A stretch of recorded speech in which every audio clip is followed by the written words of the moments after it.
அப்போஸ்தலனாகிய யூதா அவர் எழுதின அந்த பொதுவான நிருபத்தில் ஒரே ஒரு அதிகாரம் தான் இருக்குது.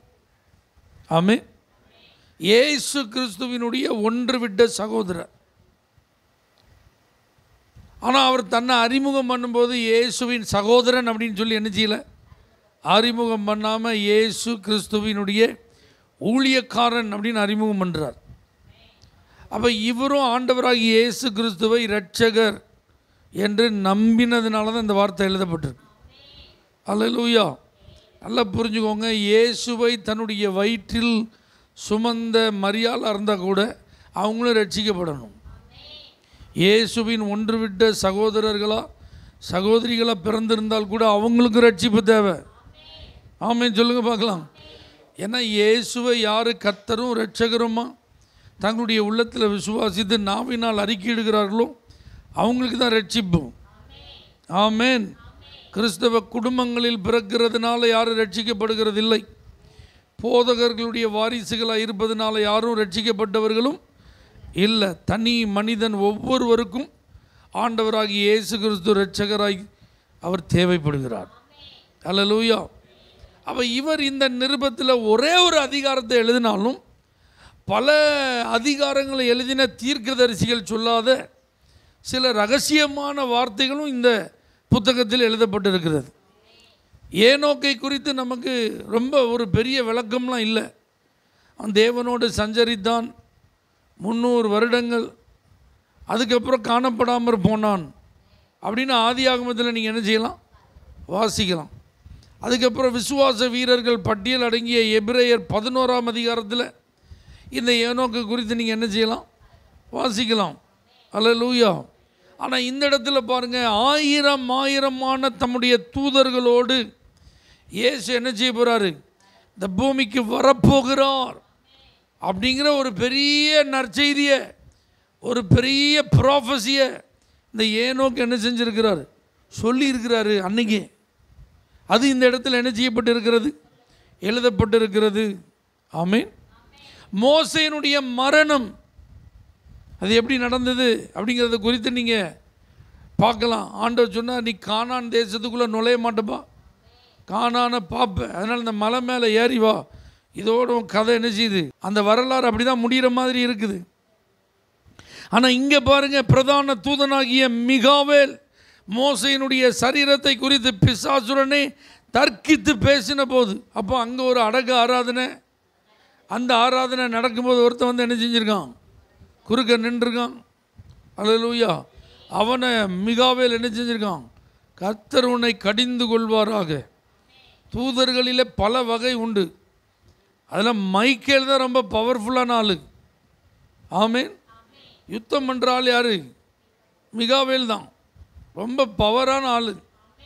அவன் வந்து பிசாசை நேரடி என்ன செஞ்சுருக்கான், எங்கே வந்து யார் சரீரத்தை குறித்து குற்றப்படுத்திகிட்டு இருக்க, யார் சரீரத்தை எனக்கு சொந்தன்னு உரிமை பாராட்டிகிட்டு இருக்க, இந்த அடக்க ஆராதனையை தேவனே தலைமை தாங்கி நடத்த வந்திருக்கிறார். ஆமென் சொல்லுங்க. அல்லேலூயா. அப்போ இதெல்லாம் எப்படி நடந்தது, எங்கே நடந்தது, மோசேயினுடைய சரீரம் இப்போ எங்கே இருக்குது, இது யாருக்குமே என்ன செய்யாது. ஆனால் அந்த இடத்துல நடந்த ஒரு ரகசியம் இங்கே என்ன செய்யப்பட்டிருக்கிறது, வெளிப்படுத்தப்பட்டிருக்கிறது. அப்போ பாருங்கள், ஒரு சின்ன புத்தகமாக இருந்தாலும், ஒரு அதிகாரம் கொண்ட ஒரு நிருபமாக இருந்தாலும் மறைப்பொருள்கள் அடங்கியதாக இருக்குது. அப்போ கர்த்தர் ஒரு மனிதனுக்குள்ள ஒரு விசேஷித்த கிருபையை வைக்கும்போது அந்த மனிதனுடைய வாழ்க்கையை மாத்திரமல்ல, அவன் மூலமாய் வெளிப்படுகிற அந்த தேவ கிருபையும் சிறப்பானதாய் அறியப்படுகிறது. அல்லேலூயா. அப்போ இந்த இடத்துல ஒரே ஒரு அதிகாரமாக இருந்தாலும் இந்த அதிகாரம் ஒரு சிறப்பான அதிகாரமாக என்ன செய்யுது. அதுவும் பாருங்கள், நான் எழுதணும்னு பிளான் பண்ணது ஒன்று, ஆனால் ஆவியானவர் என்னை எழுத தூண்டுகிறது இன்னொன்று அப்படிங்கிறத ஓப்பனாக சொல்லி விசுவாசத்திற்காக நீங்கள் என்ன செய்யணும், போராடணும் அப்படின்றார். ஒரு விசை பரிசுத்தவான்களுக்கு ஒப்புவிக்கப்பட்ட விசுவாசத்தை குறித்து நீங்கள் அதை தைரியமாக என்ன செய்யணும், அதற்காக போராட வேண்டும் என்று உங்களுக்கு எழுதி உணர்த்துவது எனக்கு அவசியமாய் கண்டது அப்படின்றார். அப்படின்னா என்ன அர்த்தம், விசுவாசம் அப்படிங்கிறத நீங்கள் சாதாரணமாக நினைக்கக்கூடாது. நிறைய பேர் வழி விலகிட்டான். அதுக்கு அவர் சொல்கிறார் பாருங்கள், இஸ்ரவேல் ஜனங்களை எகிப்தின் அடிமைத்தனத்திலேருந்து கொண்டு வந்ததே கானானில் சேர்க்கறதுக்கு தான். ஆனால் விலகிட்டான், முறுமுறுத்துட்டான், அவிசுவாசப்பட்டான். விசுவாசத்தில் அவர்கள் உறுதியாக இல்லை. அதனால் விசுவாசிக்காதவங்க அத்தனை பேரையும் அவர் அழித்தார்ன்றார். அல்லேலூயா. அது மாத்திரமல்ல, தூதர்களில் ஒரு பெரிய கூட்டம் என்ன செஞ்சிட்டாங்க, விழுந்து போனார்கள். அவங்களெல்லாம் கட்டி வச்சிருக்கிறாருன்னு சொல்கிறார் பாருங்க. ஆமேன். அவங்களாம் மகா நாளின் நியாய தீர்ப்பு கண்டு நித்திய சங்கிலிகளினாலே கட்டி அந்த காலத்தில் ஆண்டவர் என்ன செஞ்சிருக்கிறார், அடைத்து வைத்து. அப்போ தூதர்களும் விழுந்து போயிருக்கிறாங்க. சோதம் குமரா பட்டணத்தார் இந்த இடத்துல என்ன செய்கிறார், குறிப்பிடுகிறார். காயினை குறிப்பிடுகிறார், பிழையாம குறிப்பிடுகிறார். இவங்களாம் மார்க்கம் தப்பி அலைஞ்ச ஒரு நட்சத்திரம் மாதிரி. மார்க்கம் தப்பிட்டு வழி தப்பிட்டு அப்படின்னாலே கார் இருள் தான் முடிவு, அழிவு தான் முடிவு. அதுக்கப்புறம் வாய்ப்பே கிடையாது. காயின் ரட்சிக்கப்பட்ட மாதிரி நீங்கள் பைபிளில் பார்க்குறீங்களா? இனி தூதர்கள் விழுந்து போனார்களே, அவர்களுக்கு ரட்சிப்பு உண்டா? சோதம் குமரா பட்டணத்திற்கு மீட்பு கிடைச்சதா? பிள்ளையாமுக்கு ஏதாவது வாய்ப்பு கிடைச்சதா? இல்லை. ஏன்னா இவர்களெல்லாம் மார்க்கம் தப்பின நட்சத்திரங்களைப் போல. அப்போ அவங்களுடைய முடிவு காரிருளில் போய் விழுந்துட்டு, நரகத்தில் போய் முடிஞ்சிட்டு. ஆமேன்.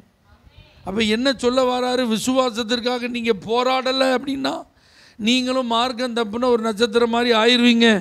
அதனால் உங்களுக்கு ஒரு விஷயம் ஒப்புவிக்கப்பட்ட அந்த விசுவாசத்துக்காக நீங்கள் என்ன செய்யுங்க, போராடுங்க. அதனால தான் 24வது வசனத்தில் எழுதுகிறாரு, வலுவாதபடி உங்களை காக்கவும் தமது மகிமையுள்ள சன்னிதானத்தில் மிகுந்த மகிழ்ச்சியோடு உங்களை மாசற்றவர்களாய் நிறுத்தவும் வல்லமை உள்ளவர் அவர்தான்.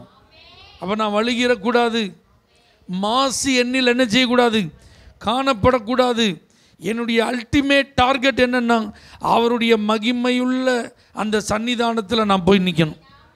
அவ்வளோதான். ஆமேன் சொல்லுங்கள். உங்கள் கால் இந்த உலகத்தில் அறியப்படுகிற புண்ணிய ஸ்தலங்களில் நிற்குதோ இல்லையோ, அல்லது மோஸ்ட் வாண்டட் பிளேஸில் நிற்குதோ இல்லையோ, அவருடைய மகிமையுள்ள சன்னிதானத்தில் போய் என்ன செய்யணும், நிற்கணும். ஆமேன். அதுதான் நம்முடைய வாஞ்சை.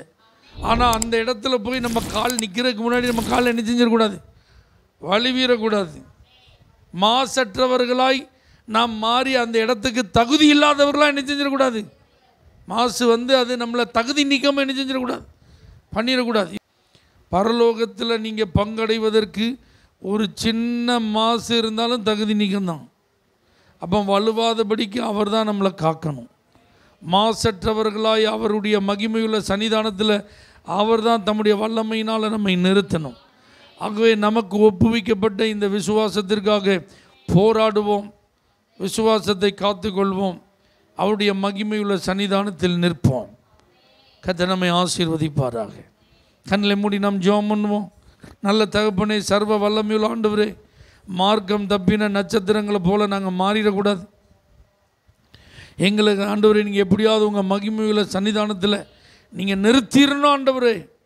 அப்படிப்பட்ட கிருபைகளை நாங்கள் உம்மிடத்திலிருந்து பெற்றுக்கொள்ள உதவி செய்ய இயேசுவின் நாமத்தில் பிதாவே.